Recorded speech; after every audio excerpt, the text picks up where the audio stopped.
So I guess you can start. You can record. All right, bet. Welcome to Guarantee News on Friday, July 12th, 2024. I am your host, Garrett Sims. Last episode of Guarantee News was episode 1 of a brand new season, 10 episodes. This is episode 2, Guarantee News, July 12th, 2024. We're only going to do one song today because I started a little bit late. My bad about that.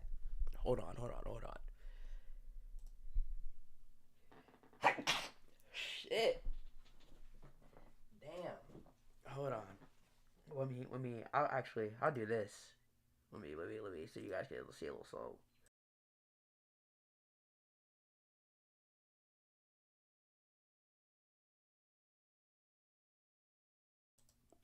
Damn, that shit's, bro, allergies are beating my ass right now. Hold on. A little bit of sanitizer so you guys know I'm cleanliness.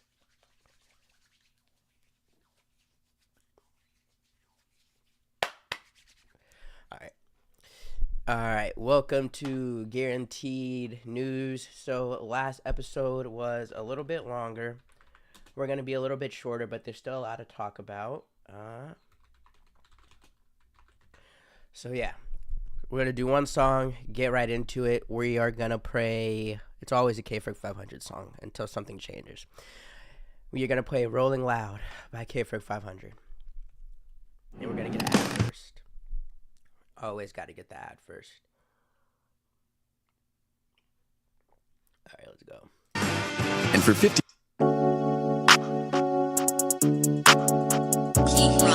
And I'd ask that girl, what do you want? From me? But what do you want?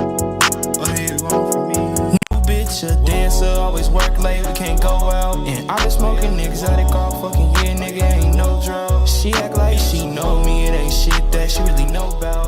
Glock came with a dick too, wish a fuck nigga would show out. Tell that pussy nigga it's a blowout. Run up the score and you didn't shoot yet, that's a blowout. And he talking tough like he banged that, give a fuck nigga, bring a pole out. See my little nigga hit his first lick on my mama, nigga, I was so proud. And I damn near should've went there, cause all a nigga do is go roll out. Tell me your digits, I get the bag and spend it. I know they mad, I get it. Don't give a fuck about their feelings. I knocked the roof on my coupe. Don't give a fuck about the ceiling. Took my yellow bitch to Hawaii. She get mad, her skin peeling. Oh yeah, and I know it hurts. Spend a half a rack on a t-shirt. Pop a 30 piece, that's a good perk. Got a deep shooter, that's a trade bird. I touch more bands than a bank clerk. Got a bad bitch, she a piece of work. Send an op nigga to his maker first. Wanna fuck with me, I'ma make her work. New bitch, a dancer, always work late. She can't go out. And I been smoking exotic all fucking year, nigga, ain't no drought. And she act like that she know me, but it ain't shit that she really know about. And this Glock came with a dick too, wish a fuck nigga would show out. Tell a pussy nigga it's a blowout. Run the score up, you ain't shoot yet, that's a blowout. And he talking tough like he bang that, give a fuck nigga, bring the pole out. See my little nigga hit his first lick on my mama, shit made me so proud. And I damn near should've been there, cause all a nigga do is go roll out.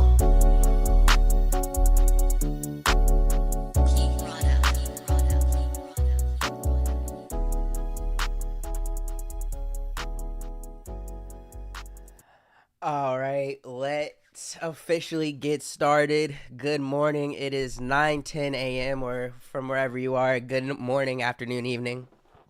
I am your host, Garrett Sims, and this is Guarantee News. Again, it is July 12th, 2024. Last episode was a little bit longer. I hadn't streamed in a week, so I had to make announcements. I felt like I had to talk a little bit longer. This week, or today, is going to try to do 45 minutes. Going to try to keep it under 45 minutes. We went into the Biden subject so much on Wednesday that I feel like it's going to be easier for me to kind of just start off. Nigga, let me mute my phone. Bullshit at 9 in the morning, bro. What the fuck? Bro, hold on. Yeah. All right. My bad. So, yeah. So, I feel like it's going to be just covering what's happened since Wednesday, which a lot has happened, but let's start off with this. So last night Joe Biden all week has been having like the 250th, The 250th like meeting for NATO. If you don't know what NATO is, I don't know really what it is to describe it like quickly. It's a whole bunch of countries coming together to protect each other. in short. Don't quote me on that too much.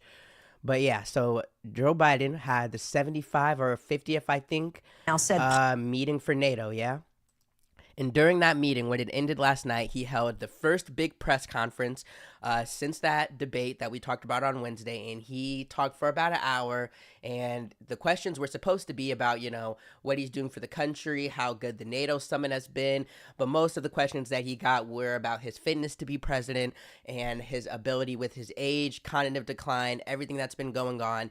If he's the man to be president. And he also got a lot of questions about the growing Democratic Party and the growing congressmen and women in the House who are more and more, this is what this says right now, more and more who have publicly came out and said they don't support Joe Biden.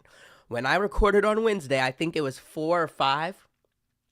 In the 24 hours since, or like maybe 48, it is now up to 17 congressmen and women and one Senate person that is now openly saying that they do not want Joe Biden to be the candidate for the Democrats. And let me say, this is important because basically the way it goes right now is the House is ran by the Republicans, they have the majority, and the Senate is ran by the Democrats, they have the majority. And coming in November, everybody knows that we have the presidential election, but we're also going to have the elections by state for the House members and Senate.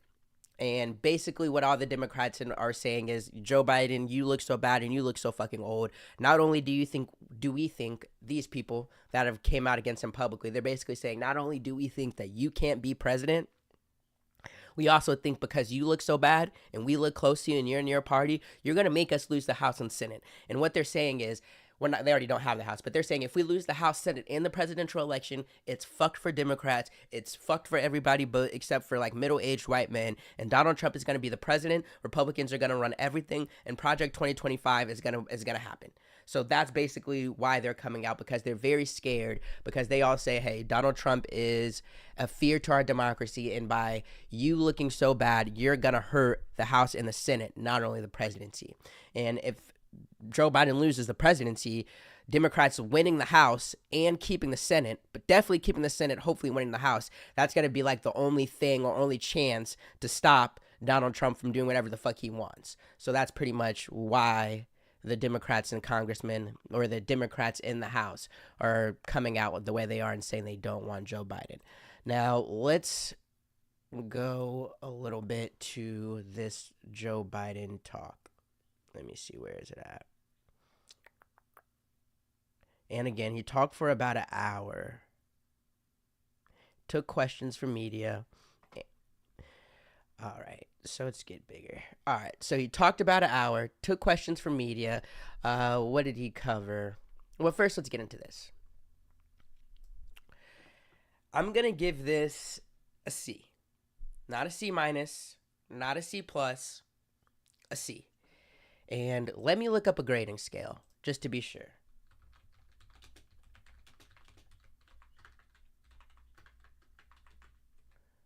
Let me look up a grading scale, just to be sure. All right. No, I don't want to do it that way. So, for Joe Biden's, let's look at this. For Joe Biden's conference last night, after the NATO summit, I'm going to give him a C, a 73 to 76%. I'm going to give him a C right in the middle. I'm going to give him a 74%, 74.5%. Okay? And here's why. He didn't absolutely fuck up. So let's start off with that. That's the thing that we're all looking for. We're looking for him to just completely say something, because he did say something kind of stupid. We're looking for him to completely just turn into a vegetable, not say anything, lose his train of thought, super, super bad. Like, that's what everybody's looking for, is a complete fuck up, right? But now the thing with this is, he isn't going to be graded now to where he has to be absolutely perfect every time he steps on the camera, or if he stutters, if he misquotes, if he takes a sip of water while he's talking, if he blinks the wrong way, everybody's going to say it's because he's old, right? There's going to be no mess-ups that he can have where people are going to say, oh, maybe he's tired. Maybe it was just a normal mess-up, because nobody talks perfectly. I messed up probably 20 times already.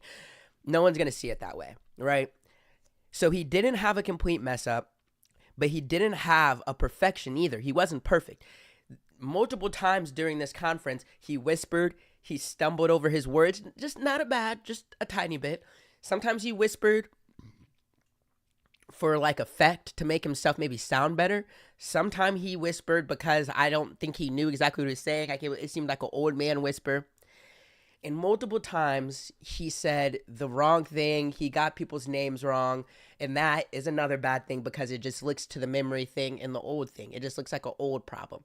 Let's look at some of the mishaps that he had early on with this. This is first one I'm going to show you is like the very first question they asked him. And this is what he said. Let's see. All right. Oop. Let's go. Oh, I guess I should. Let's see. All right. So, a lot of mishaps that he had, but right off the bat, the very first question they asked him, this is what Joe Biden did at the press conference last night. So, they asked him, hey, we know that you say you're going to be president. We know you're saying there's no way you step out.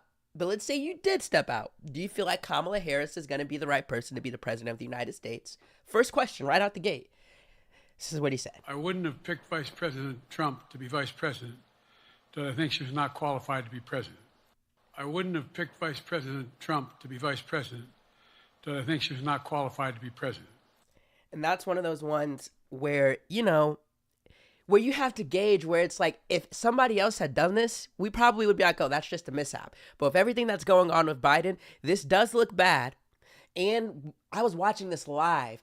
And the first thing I did when I saw this is just cringe. Like, it's just it's such a little mistake that's so big. And as soon as the conference was over an hour later, the first thing that I saw when I was watching CNN is that the person reporting, and I wish I could remember her name because I'm actually starting to fuck with her a lot. The first thing she said is, when we watched him call Vice President Kamala Harris Trump, everybody in the room just groaned, and every Democrat that I spoke to, Democrat congressperson, just groaned, because it's like, he has to be 100%.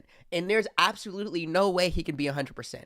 But I think this shows that he can get on stage and talk and like be able to keep some form of a thought.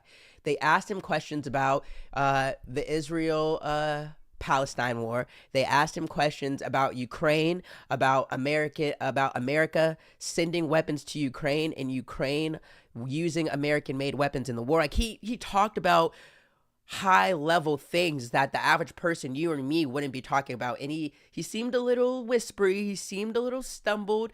He seemed a little this and that, but he was able to talk about it. So that's why I'm giving Joe Biden a C for the conference last night, because he answered the questions. He didn't have anything bad. Like there were some times where he didn't make sense, but he also was able to do a pretty good job with the stumbles. Now I'm going to show another clip. This was just during the NATO summit, which is the same day, where he calls, I don't know what this dude's name is. He's basically the leader of Ukraine.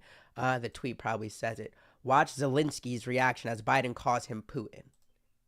And now I want to hand it over to the president of Ukraine, who has as much courage as he has determination. Ladies and gentlemen, President Putin. President Putin. We're going to beat President Putin. And now...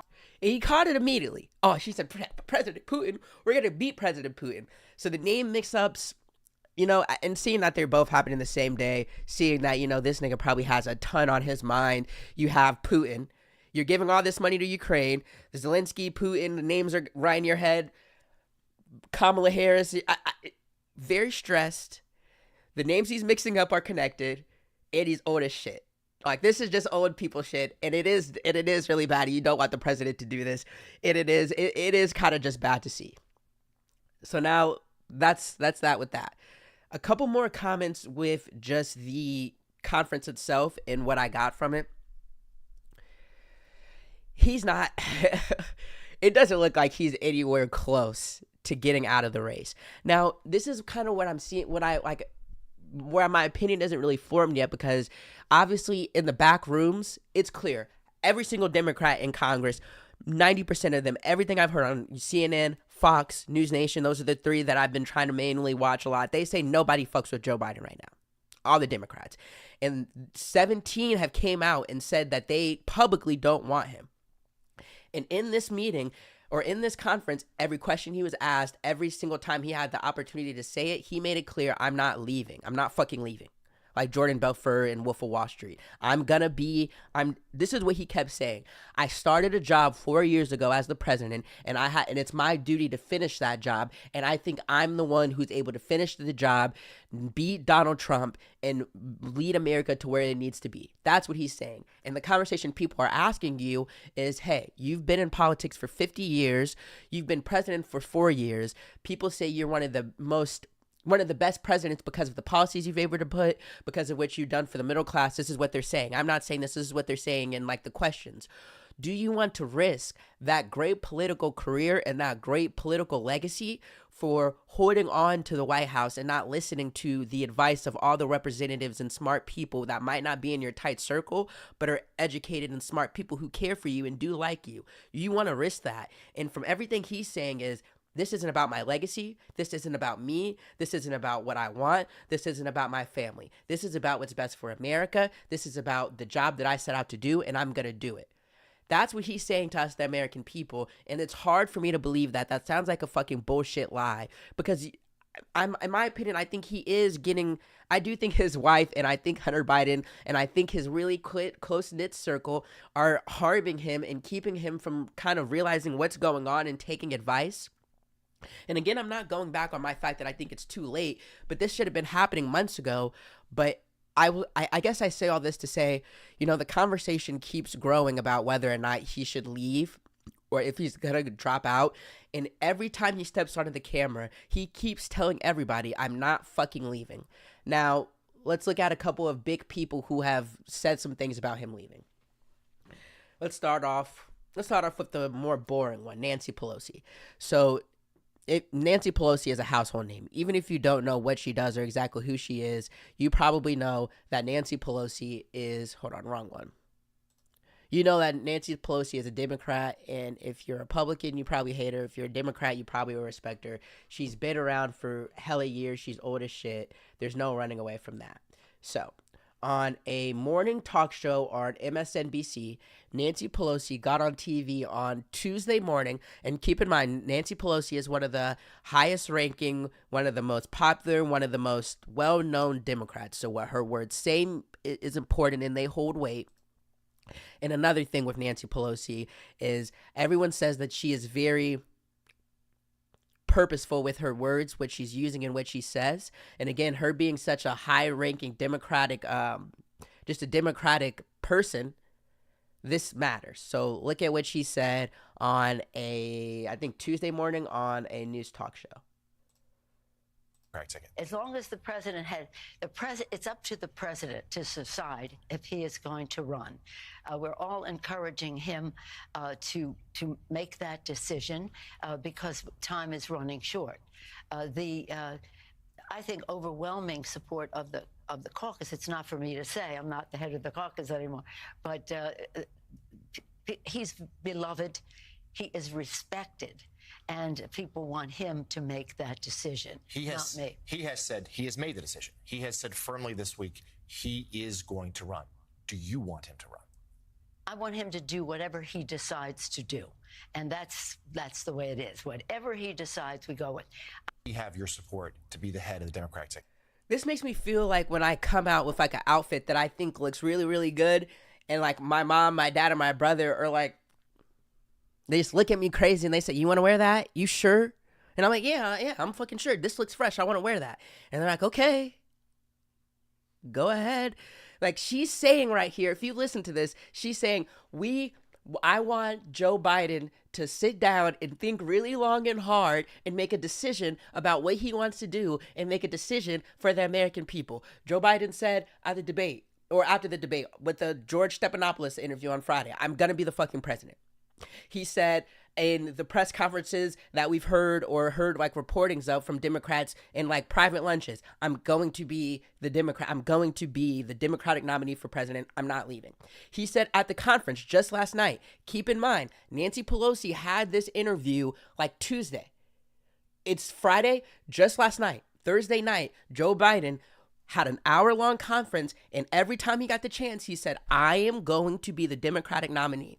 So everywhere we see Joe Biden say anything, it does not even seem like he has even the thought process of not being the nominee and giving it to somebody else. Now, me talking about this remembers a very specific question. Somebody asked him, if your close people were to show you polling data that says that Kamala Harris would fare better against Donald Trump than you, would you then step out? And he said, no, I wouldn't. I would only step out if my close people showed me polling that showed me that I couldn't beat Donald Trump. And then he whispered like some weird thing, and he said, it's like something along the lines of, and no one's doing that. No one's doing that. Do you think there should be an age limit to become? Fuck yeah. Fuck. There should be an age limit to be in fucking anything in politics. I'm not going to lie. When you look at the beginning of this interview. Have your support to be the head of the Democratic ticket. As long as the president had it's up to the president. As long as the president it's up to the she seems pretty fucking old. No disrespect to Nancy Pelosi. No disrespect to Nancy Pelosi, but yes. There should be an age limit for you. There should be an age limit and a fucking physical requirement for you. I'm not going to lie. I don't think you should be the president of the United States and walk with a cane. I don't know what the age limit should be, but yes, it should definitely be a fucking age limit on president. There should be an age limit on Congress. There should be an age limit on anything when you're making laws that affect the biggest country in the fucking world. Come on, bro. Again, even she seems old. She's just not trying to run to be president, and that wasn't a bad mishap. But it's like, if Biden had done a mishap like that, I'd be talking about it. CNN would be talking about it. Fox would be talking. All these motherfuckers are old. Yes, there should be an age limit. But yeah, they asked Joe Biden a question where it's like, yeah, if you saw polling, if you're a close-knit knit of people, which is another thing that they're only talking about that because apparently that's all he's listening to right now. If your close-knit group of people showed you polling data that says that Kamala would do better against Trump than you do against Trump, would you just stop out? He said, no, I'm only stepping out is if I see data that says I can't beat Trump. And that's a contradiction in my head to the thing where he says, yeah, I'm not doing this for my legacy or anything else. I'm doing this to finish the job I started for the country. Which one is it? Because if you think you have this job, part of your job could be leaving and stepping down. That's why this is a very new, this is a tough conversation. But again, my overall feelings is that if Joe Biden were to step down, ultimately, whoever they make, which it would probably be Kamala, would not become president because it's just, I guess Kamala would probably be the best because we know, we've seen Kamala for years. We know who she is. We don't have to be introduced to her. We don't see her talk about shit. All she does is fucking laugh. No disrespect.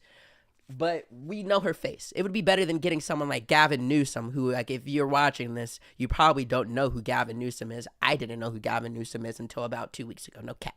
There's like 2 other big names floating around. But, like, so those would be hard. But that's why it's like, the Democrats put themselves in such a shitty position because Joe Biden is fucking terrible. And it does look like I haven't had my light on all fucking time. No one was going to tell me.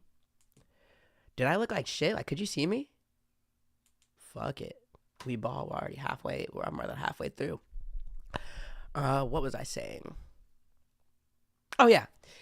We're already, it's such a terrible fucking position for Democrats because Joe Biden does look like at this point he is on his Trump shit. I'm not leaving. The presidency is mine.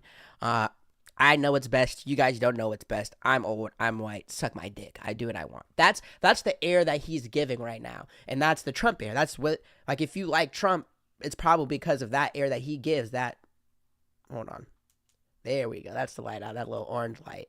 All right, that you probably like Trump because of that air, and that's what Joe Biden is giving. And if you don't like Donald Trump, that's part of the reason. And that's why a lot of Democrats right now are saying, don't do this, Joe Biden. This isn't what we do. The lying, the taking the presidency up for yourself, all of that shit, that's them, not us. That's what the conversation is right now. And I really wish I could get a gauge on what I think Joe Biden is really thinking. Like, if I think in his head he really thinks he's doing the right thing, or if he is just an older, mentally weaker man being not coddled, but being put up and being you know, getting a battery put in his back from his wife and family and people who don't really want what's best for the country, but maybe what's best for them. It's hard to say, and it's hard for me to make a gauge on that. I mean, I'm still seeing, but again, I don't see anything where Joe Biden is going to be leaving the presidency. This doesn't say that. This conference last night didn't say that. In this conference makes me feel like he's still confident in himself. Now, there is a report that came out that said that Joe Biden's team is behind the scenes working on polling numbers to see how Kamala would do with Trump. Now, the reasonings for that's where the speculation comes in. So the reporting is, hey, Biden's team in the White House is they're putting money in to see how Kamala would do against Trump. Why are they doing that? Are they doing that to prepare for Biden to actually step down and it could be Kamala so they can have an idea? Or are they doing it to show the Democrats in Congress that are telling Joe Biden to leave? Are they doing it to be like, hey, Kamala's not doing that much better, any better, or better at all than Joe?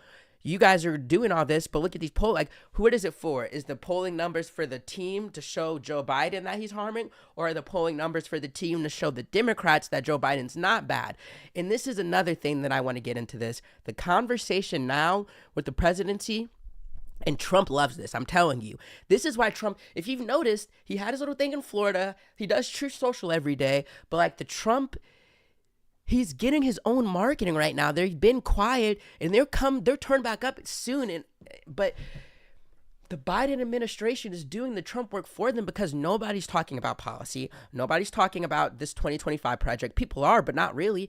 Nobody's talking about what Donald Trump's plan is going to be for America in the next 4 years if it's not the Project 2025, because he keeps saying he's not a part of that. P.S. If you believe Donald Trump has nothing to do with the 2025 project, you don't believe that. You don't believe that. Like, just be a cool. You're sitting at home watching this yourself. You don't have to lie to anyone. You can go lie when you go out of your whatever you're watching this on. But if you truly in your head want to argue with me and say Donald Trump has nothing to do with the Project 2025, you're a fucking idiot. Sorry. But this is good for Trump because the conversation of the presidency is about this old motherfucker. Why won't he lead the Democrats? Democrats fighting. What Democrats don't like him? What Democrats do? Who's coming out publicly? Who's not coming out publicly? But they hate him. No one is talking about policy anymore. And I will say Joe Biden is trying to bring it back to that. Like even at this conference, he tried to talk about policy. He tried to talk about all that shit, but it just can't happen because the questions are going to keep coming to, are you holding the presidency for ransom? Are you too old to do this job? And if you die in the next 4 years, do you feel like Kamala is going to be the one? Like that's all it's about. So this is an interesting election for me to be the first one that I cover because it's so much not about policy and so much about these two old ass weird white men and their ability to be president and if they're taking the country for hostage. It's crazy. It's crazy. There's no policy being talked about for the last 2 weeks. I feel like I've talked about that enough. The last thing that I'll say with this is, where is it? If you didn't have this on your bingo card for 2024 with this whole thing, you're the same as me. We need a new nominee. George Clooney calls on Biden to step aside after seeing him at a fundraiser. The actor and Democratic donor issued his call as prominent Democrats continue to step forward to question Biden's ability to win re-election against former President Donald Trump. I'm not going to lie, I am young. This is my first time, like, seriously covering an election and, like, saying, like, yeah, I'll debate with you about elections because I've been covering it. I didn't know George Clooney was, like, a big Democratic donor. Apparently donates millions of dollars. He's been involved for 20 years. He's, like, big in Democrat world. Hosted a fundraiser a couple weeks ago to get millions of dollars for the Democrats where he saw Joe Biden, and this is what he fucking said. And Clooney, a major Democratic fundraiser, issued his call in a guest essay in the New York Times. Nigga wrote a guest essay. I'm not gonna cap, bro. I know George Clooney is smart. When I think of George Clooney, I think of drugs. I don't know.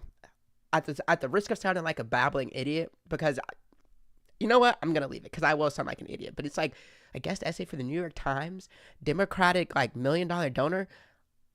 I didn't see that from George Clooney. Respect.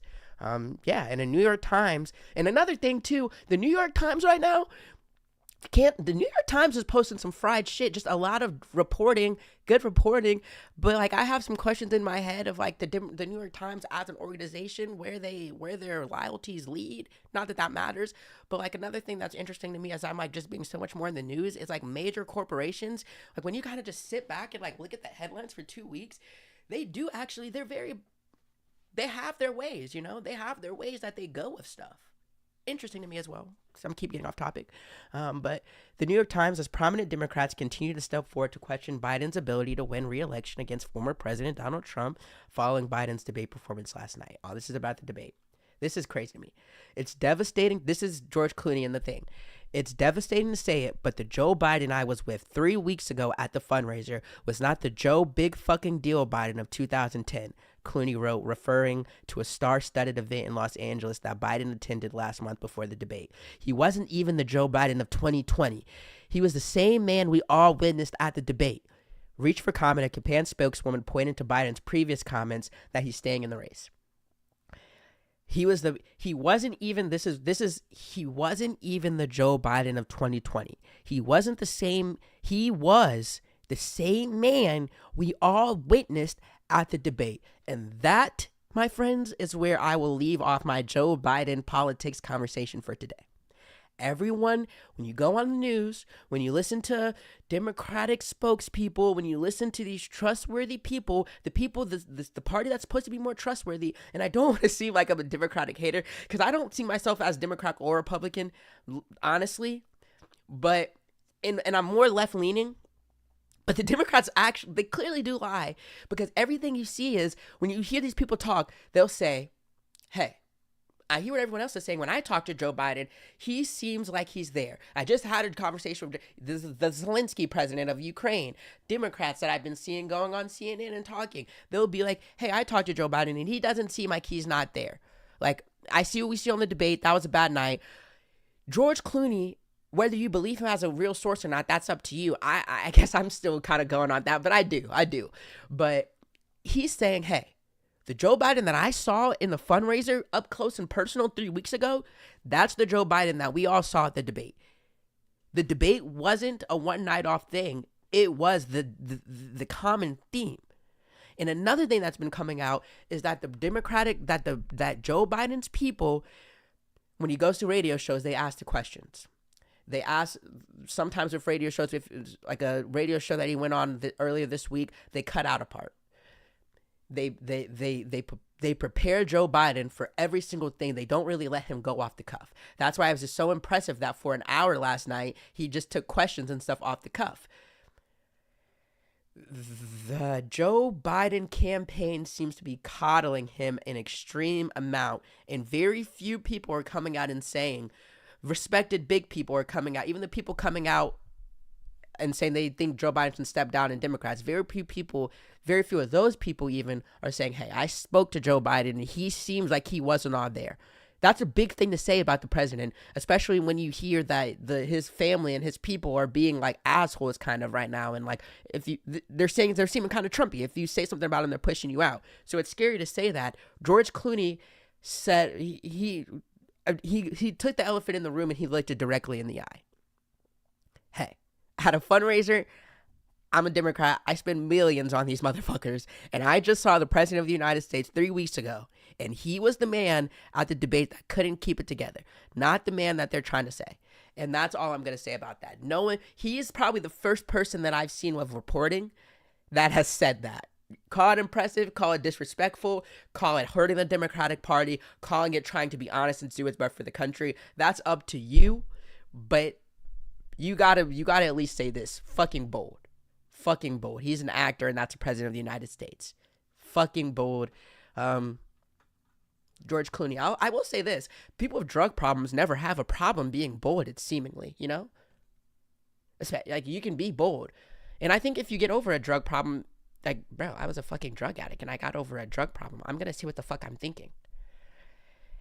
I respect George Clooney for it. And I don't think he has anything to lie about personally. I think if he's saying, and I don't think if he spends millions of dollars on Democrats, right, he doesn't want his money to go to waste. Personally, I believe George Clooney saying this. But if you want to say this is a fucking actor with the history he has, who gives a fuck what George Clooney has to think about at a time like this, I wouldn't be mad at that argument. Okay. That's all the Trump, Joe Biden conversation I got in for me for today. All right, we're at 35 minutes. I mean, I should keep going, shouldn't I? One more story. I just want to cover. Do I want to cover? All right, now I'm kind of going off the cuff. I have a couple stories that I've written down. I'm not going to do all of them. I mean, I could talk about Sprint, Let's go through what I could do. I'm just going to talk out loud. Sprint, Netflix. Well, Netflix series, Sprint, it kind of goes into basically the 2023 track thing. Very good. Made me like Noah Lyles. Made me like Sha'Carri. Sorry about the name. Sha'Carri way more. I don't know if I want to talk about that. I mean, I could talk about Receiver. Netflix just came out like 2 days ago showing like the receivers. Quarterback was better. Quarterback is better. I'm still watching. All right, I got you. I'll stay on. And talking about that, I don't want to hear shit about Garrett doing it. Where's my water? But I could talk about Receiver. I'll say this right off the bat with Receiver. Quarterback is and Receivers on Netflix. I'll get into it actually a little bit. So Receiver, it is covering Justin Jefferson, and this is covering the 2023 season. Justin Jefferson, Deebo Samuel, George Kittle, both on the 49ers that went to the Super Bowl and lost to the Chiefs last year. So that makes it interesting. I'm on like episode 3, so I can't wait for the Super Bowl episode. So yeah, Justin Jefferson for the Vikings, those two. Amon-Ra St. Brown, who is the Lions receiver, had a breakout season last year. Lions won the AFC North, or NFC North, I apologize. And the Lions won like the first playoff game in like 30 years, something astronomical. Devontae Adams, who everybody says is most talented wide receiver in the league. So when you look at it from that perspective, they had the right they had the right receivers, or they had the right like choice of people, I'd say, if they're gonna make a receiver show. And it is interesting. I guess I would say my first thing that I would say with receiver that's like making me feel like I liked personally quarterback better is it's like too many. 5, like the thing about quarterback that was really good that you could see what they were trying to do is they had the fucking, and for all the people that are like thief of comparison is the thief of joy, suck a dick. I'm talking on a stream, bro. I'm gonna compare things, It's fun, bro. You make money from comparing things. You like seeing things being compared. So I'm comparing the two shows. I know they're two different things, two different positions. They're trying to give you good, different outlook, and comparing is boring. Yeah, okay. Well, let's get past that. Moving on. So the thing about quarterback is that I like that they did is it was 3 quarterbacks, and it showed the different levels. It showed the fucking star, monster, best possibly to ever do it, Patrick Mahomes. It showed the franchise quarterback that you pay a lot of money that maybe not will get your team a Super Bowl, but he's really fucking good. He's going to get you games. He's going to get you to the playoffs. He could win you a playoff game, and who knows what he could do to you if you have the right pieces around him. Kirk Cousins. It made me a fan of Kirk Cousins. I love Kirk in Atlanta, but I'm excited for that. And then it showed the quarterback that is struggling, trying to get up, trying to do good, not even a system quarterback, fighting in the NFL, trying to find his way. And what's bro's name? Falcons quarterback 2022, Marcus Mariota. Yeah, Marcus Mariota. Like it was clear what they were trying to do with receiver. And I'm still watching it, and I watched quarterback like a couple times, so it's easy for me to say I knew what they were trying to do. Receiver, I can't see it as much. I mean, they're trying to show the position and how good it is, and they're showing different levels. But I think like the goal here is just to get really good receivers and show them. Maybe not like where the goal with quarterback was to like, it was clear they were showing those different quarterback levels and like how they work and how that is in the NFL. This, I think they're just more positionally trying to show like what it takes to do this position, the importance of it, more than just catching a ball, more than just being like a prima donna, like all of those things, the injuries and all of that. But I think 5 is a high amount. And I know there's somebody probably on. I haven't been watching a lot of sports shows right now, and which I usually do, and I haven't been watching like a lot of sports commentary. I'm sure probably like one of the producers or something came out with a reason why they chose these 5 and why it was specifically 5, because there's definitely a conversation with making that, or whether we should do 3 receivers, 5 receivers more. But I just think 5 was too much. I think having George Kittle and Deebo Samuels, same team, and I get having the tight end because it's like they're still receivers. Like, I get it. I get that. Same team just feels a little flooded. And I also get they went to the Super Bowl. Amon-Ra St. Brown. You know, because in my head right now, just to say where I'm going, it's like, okay, I think 5 was too many, so who has to go? I think it should be Davante Adams, which I hate to say because I know they have Davante Adams in there because he's like one of the best. Gets so much respect. Like even Justin Jefferson and all these other receivers, like they had a question like saying like, how do you get better? Or who is your top 5? And like 80% of them said Davante Adams. So I get why you have him in there, but like Raiders sucked last year. Davante Adams, half of his story throughout the season last year, from what I remember, is like, oh, he's not getting the ball enough. The quarterback fucking sucks. A lot of problems with Oakland. Like, I get why you want to see that, but I also get why you probably wouldn't want to see that. So I would take out Davante Adams. You know, I'm not taking out Amon-Ra St. Brown because it's interesting. He's like the Kirkio Cousins of the show, where it's like very good receiver, on a team that had a breakout year this year, last year, the Lions.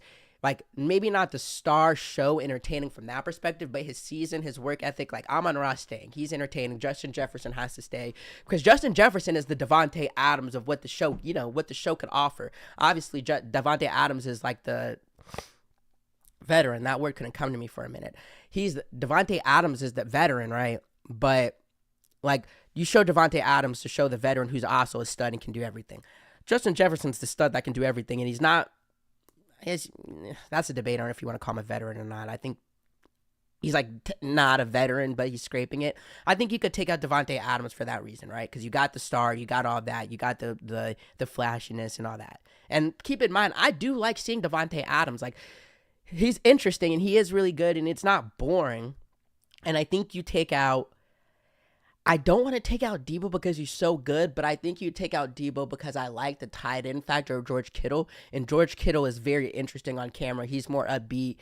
The positivity of him is interesting, right? So that's going to be like my first thing that I would say is I think 5 was a lot, and I think by cutting out, in my opinion, Davante Adams and Deebo Samuel and honing in and focusing more on Amon-Ra, Justin Jefferson, and George Kittle and making them be every episode. You saw them in every episode. The only thing, like, I think that would have been better honed in the show more.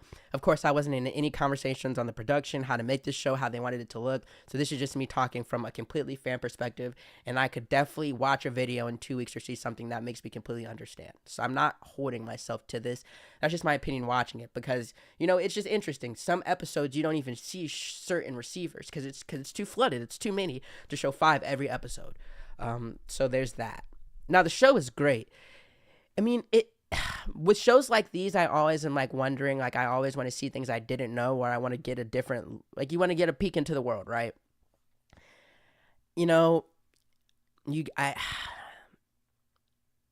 I'm learning a lot, but I'm more so just being entertained by remembering last season. I like it, don't love it. I'm going to watch every single episode. I'll probably watch it a couple times because I just love documentaries and I love sports documentaries especially. But I'm going to say, just talking about it outright, if it's between receiver, I'm not going to compare those two, actually. I'm not going to be a dickhead about comparing. But receiver's good. If you need something to watch it. If you have a long list of stuff to watch, put it like in the middle of your list. I'll say that. Receiver's good. Watch it, not great.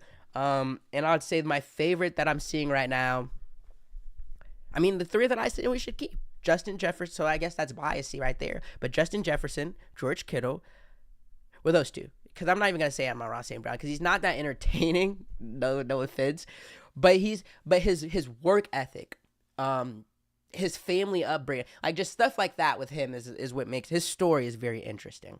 So that's with that. You know what? But Sprint, I'm gonna get to Sprint because even just talking about it, this with me personally on the topic of not knowing and watching stuff to learn stuff and like getting to a new world. One of the best documentary shows that I've seen in a while. Oh my God, Sprint is very, very, very, very, very, very, very, very, very, very, very, very, very, very fucking good. Very fucking good. So basically what it does is, if you're like me, you don't fucking watch track unless it's the Olympics. And if you're like me even more, you're not watching fucking track unless it's Usain Bolt or the Jamaicans. You know, well, Usain Bolt is Jamaican, but the Jamaican women. And let's see, Sprint runners list, because there's one of the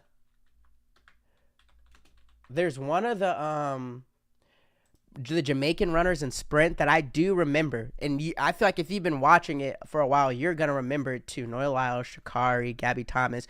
Bro, let's talk about, you know what, we're gonna go through all of this, bro. Sprint was fucking good. Sprint was good, bro. I may go over this. Okay, this is it. Shelly Ann Fraser-Price, bro. If you are me, you remember she was around when Usain Bolt was around. She's a dog, and I fuck with her.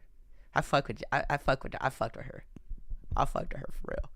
But yeah, if you're like me, the only time you watch sprinting is every 4 years in the Olympics, and the only person you really cared about was Usain Bolt and me, if you were me, the Jamaican woman, because swaggy, beautiful, talented, big personalities. I love Gotham and Jamaica. Hey, I fuck with them. I wish I could speak a little patois.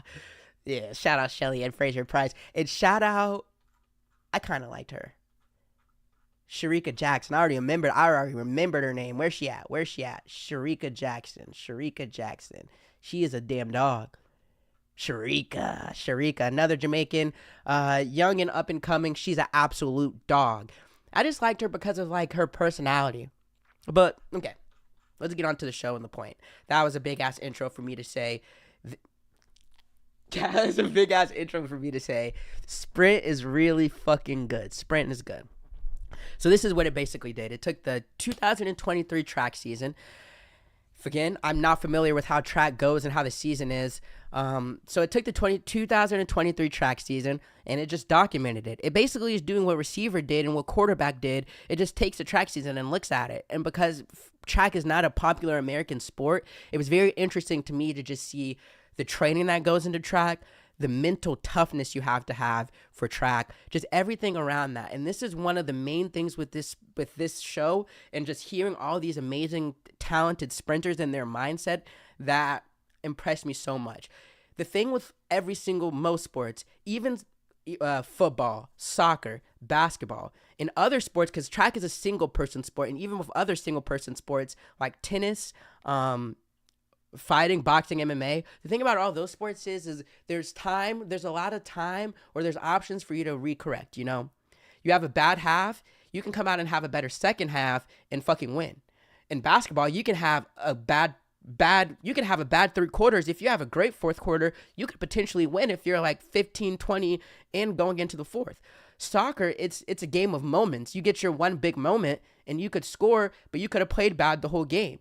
Or maybe it's tied and you get one good moment in the 80th minute and you finish the game out. Like I'm basically trying to say there's room for error and there's room for improvement. Even in tennis, there's so many sets and so many games where it's like, okay, you can change your style. Like even when just watching Wimbledon, you hear the commentators all the time saying like, hey, you got to figure something out. You got to change your game up or you're going to lose. But the thing about it is you can change your game up. That's a different type of mental toughness and a different type of mental fortitude in a longer game to switch it up and keep yourself fresh or keep yourself new.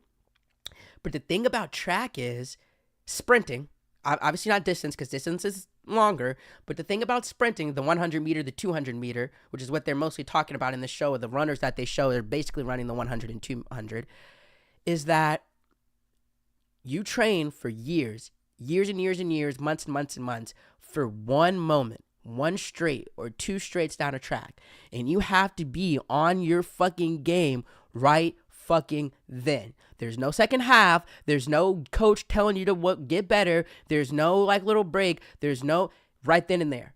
All that training for you to have a headache on the day, for you to slip, for you to come out too early, and it's done.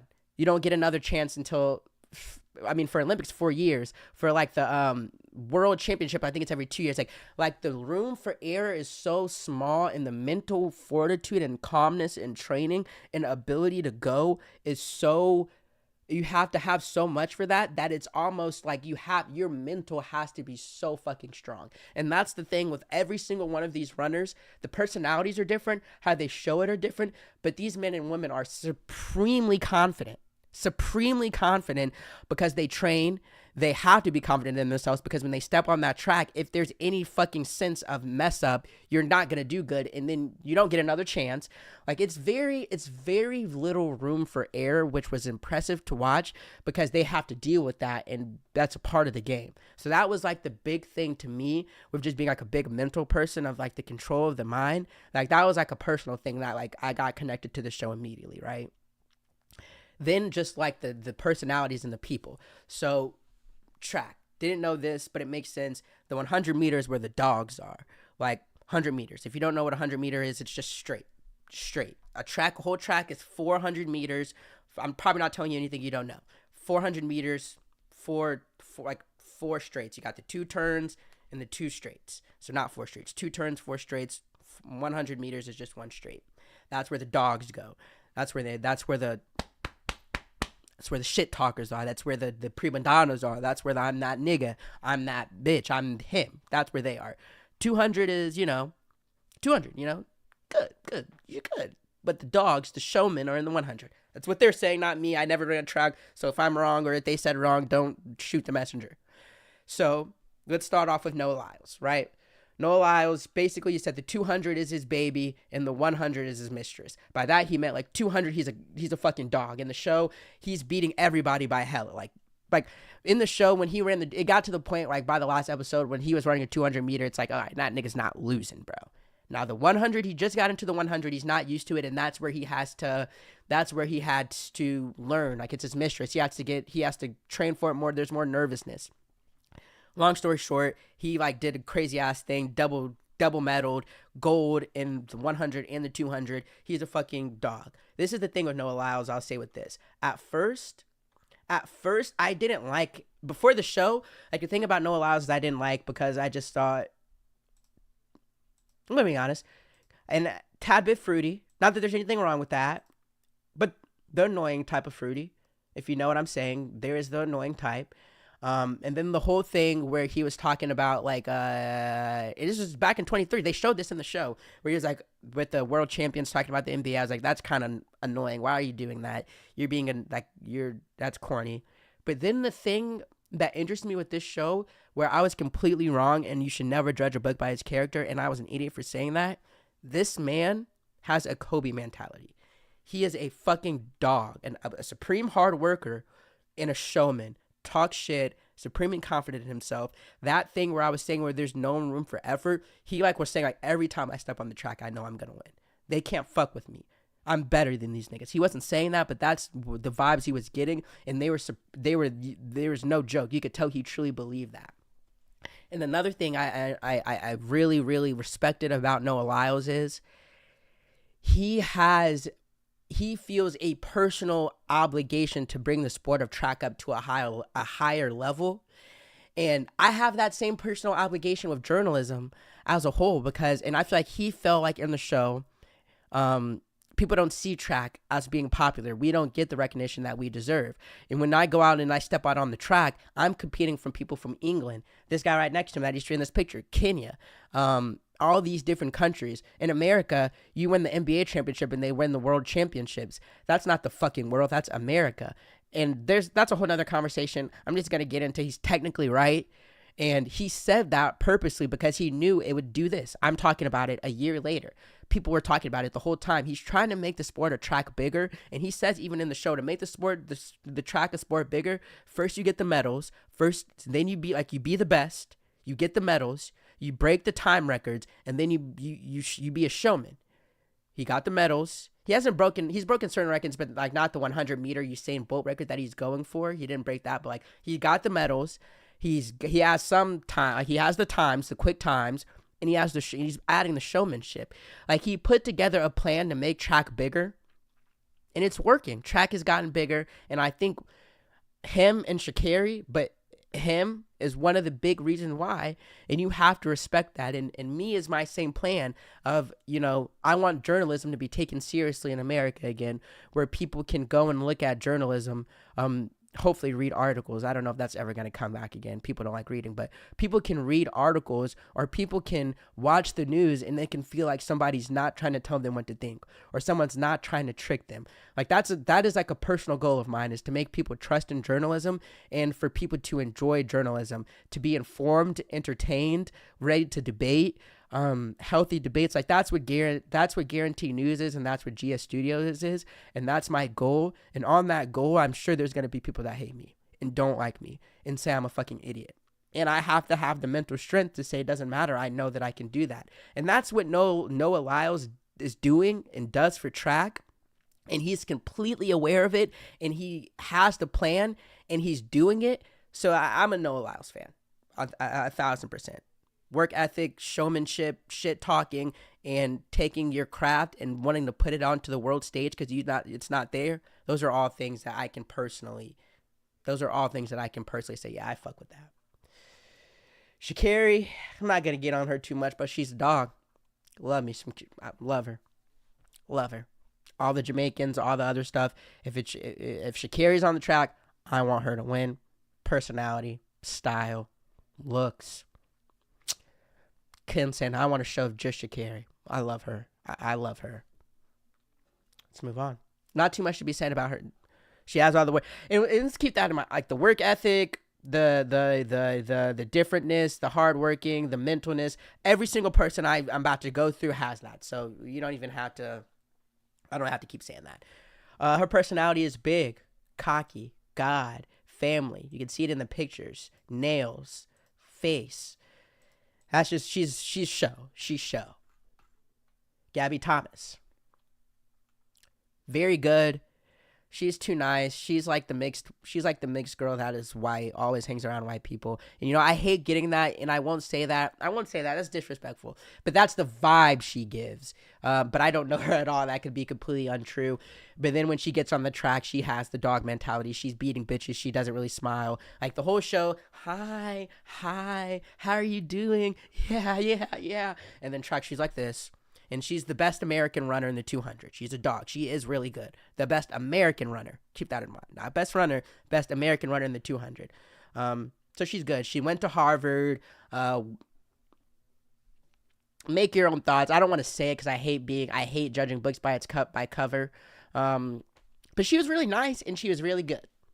Like Gabby Thomas. She was like mid for me as far as favorites. These were people that they like old track stars they were like interviewing to just talk about the sport, Don't need to say who that is. Shouldn't have to say who this is, but Allison Felix, 7-time Olympic gold medalist, she was like our star. She was like our dog. I'm not gonna lie, won't cap during when she was starring. I just used to read the headlines. I never watched them, but shout out to her. Wish I would have. Marcel Jacobs, he's an Italian. That nigga was soft like Charmin. His story basically, they all have that dog mentality and shit, but he was the softest for sure. His story was I guess in 2022 or something, he won the world championship and then didn't race again for 2 years because he was hurt. My opinion is he was scared he was going to lose again. And then when he raced again, he lost. And all you saw from this nigga throughout the show is, my thigh hurts. My calf hurts. I have a little bit of pain here. He was soft. He was kind of pissing me off. I'm not going to lie. I didn't like him. No disrespect for him, by the way, though. No disrespect. Another guy just getting interviews. Sharika. She's a dog. She is the best runner in the 200 meters and one of the best in the 100 meters. And let me stop actually recording this. She was one of the best in the 100 meters. She is up there, but 200, she's like, no, she's not losing. Zarnell Hughes, I fucked with him. Linford Christie, yep, just another guy. Shirley and Fraser Price started with her. Ellen Thompson, she was cool. Fred Kelly, he was cool. Sprint is great. If you haven't watched Sprint 1000%, watch Sprint. We're at 59 minutes. That is, I'm going to call it a wrap for Guarantee News. Same as always. If you watched the second, thank you. If you watched a minute, thank you. If you watched the whole episode, thank you. I appreciate it. Like, subscribe. Enjoy the rest of your day.